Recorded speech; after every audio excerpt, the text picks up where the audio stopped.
প্রিয় দর্শক, স্বাগত আমাদের নিয়মিত সাপ্তাহিক আয়োজন চায়না বুলেটিনে। আপনারা জানেন, চীন পৃথিবীর বৃহত্তম রাষ্ট্রগুলোর একটি। চীনের রাজনৈতিক, সমাজতান্ত্রিক, প্রশাসনিক বা কূটনৈতিক ঘটনাবহুল খবরগুলো বন্ধুপ্রতিম দেশ বাংলাদেশের দর্শকদের সাথে ভাগ করে নিতেই চায়না মিডিয়া গ্রুপ সিএমজির এই বিশেষ আয়োজন। সঙ্গে আছি আমি তামান্না জেনিফার। জানিয়ে দিচ্ছি বিশেষ বিশেষ ঘটনার শিরোনাম। চতুর্দশ সিপিপিসিসির চতুর্থ অধিবেশনের সমাপ্তি অনুষ্ঠানে উপস্থিত ছিলেন প্রেসিডেন্ট শি জিনপিং। নতুন পঞ্চবার্ষিক পরিকল্পনার সফল সূচনার আহ্বান সিপিপিসিসি জাতীয় কমিটির চেয়ারম্যানের। কাতারের প্রধানমন্ত্রী ও পাকিস্তানের পররাষ্ট্রমন্ত্রীর সঙ্গে ওয়াং ইর ফোন আলাপ, যুদ্ধবিরতির আহ্বান। ইরান পরিস্থিতিতে সামরিক অভিযান বন্ধের আহ্বান চীনের। চীনের চতুর্দশ গণরাজনৈতিক পরামর্শ সম্মেলন সিপিপিসিসির চতুর্থ অধিবেশন বুধবার বেইজিংয়ে শেষ হয়। সিপিপিসিসি জাতীয় কমিটির চেয়ারম্যান ও চীনের কমিউনিস্ট পার্টির কেন্দ্রীয় কমিটির পলিট ব্যুরোর স্থায়ী কমিটির সদস্য ওয়াং হুনিং সমাপ্তি অনুষ্ঠানে সভাপতিত্ব করেন। এ সময় উপস্থিত ছিলেন দেশের প্রেসিডেন্ট শি জিনপিং।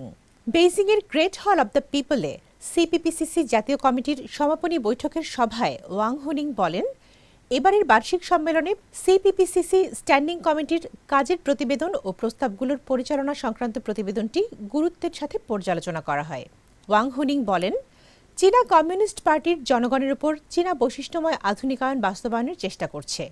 সিপিপিসিসির উচিত একটি রাজনৈতিক সংগঠন হিসেবে ভূমিকা পূর্ণভাবে পালন করা, পরামর্শ প্রদান করা, জনগণকে ঐক্যবদ্ধ করা ও ঐকমত্য তৈরিতে তার ভূমিকা আরও ভালোভাবে প্রয়োগ করা। নিরাপত্তা পরিষদের অনুমোদন ছাড়া ইরানের ওপর যুক্তরাষ্ট্র ও ইসরায়েলের সামরিক হামলা জাতিসংঘ সনদের নীতিমালা ও আন্তর্জাতিক সম্পর্কের মৌলিক রীতিনীতির সুস্পষ্ট লঙ্ঘন বলে মন্তব্য করেছেন চীনের পররাষ্ট্রমন্ত্রী ওয়াং ই।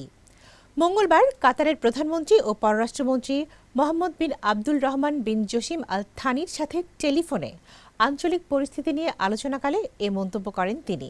ফোনালাপে বেসামরিক নাগরিকদের উপর হামলার নিন্দা জানিয়ে তিনি উপসাগরীয় আরব দেশগুলোর সার্বভৌমত্ব, নিরাপত্তা ও ভৌগোলিক অখণ্ডতার প্রতি সম্মান দেখানোর আহ্বান জানান।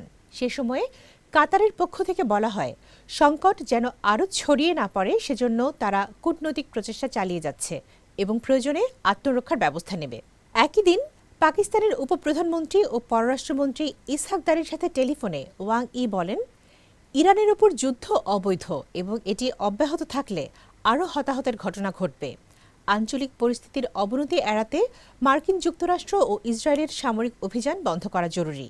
ফোনালাপে ইরানের চলমান পরিস্থিতি নিয়ে পাকিস্তানের অবস্থান তুলে ধরে ইসহাকদার বলেন, শান্তি প্রতিষ্ঠায় কার্যকর উপায় খুঁজে পেতে পাকিস্তান চীনের সঙ্গে জাতিসংঘ সহ বিভিন্ন প্ল্যাটফর্মে সমন্বয় জোরদার করবে। মধ্যপ্রাচ্যে চলমান উত্তেজনার প্রেক্ষাপটে ইরানের পরিস্থিতি নিয়ে গভীর উদ্বেগ প্রকাশ করেছে চীন। দেশটি সংশ্লিষ্ট সব পক্ষকে অবিলম্বে সামরিক অভিযান বন্ধ করার আহ্বান জানিয়েছে। বুধবার বেইজিংয়ে এক সংবাদ সম্মেলনে চীনের পররাষ্ট্র মন্ত্রণালয়ের মুখপাত্র কো চিয়াখুন এ আহ্বান জানান। তিনি বলেন, মধ্যপ্রাচ্যে ক্রমবর্ধমান উত্তেজনা পরিস্থিতিকে আরও জটিল করে তুলছে এবং এতে আঞ্চলিক স্থিতিশীলতা হুমকির মুখে পড়তে পারে। এদিকে ইরান বিরোধী মার্কিন যুক্তরাষ্ট্র এবং ইসরায়েলের সামরিক হামলা আন্তর্জাতিক আইন এবং আন্তর্জাতিক সম্পর্ক পরিচালনার মৌলিক রীতিনীতির চরম লঙ্ঘন বলে জানিয়েছে চীনের জাতীয় প্রতিরক্ষা মন্ত্রণালয়ের মুখপাত্র চিয়াং বিন। বুধবার বেইজিংয়ে এক সংবাদ সম্মেলনে তিনি বলেন, সংঘাত দীর্ঘায়িত করলে কেউ বিজয়ী হয় না, বরং তা মধ্যপ্রাচ্য পরিস্থিতিকে এক ভয়ঙ্কর অতল গভীরে ঠেলে দিচ্ছে। দর্শক, এই ছিল আমাদের এবারের আয়োজনে। আবারও দেখা হবে চীনের সমসাময়িক খবর নিয়ে আগামী সপ্তাহে একই দিন একই সময়ে।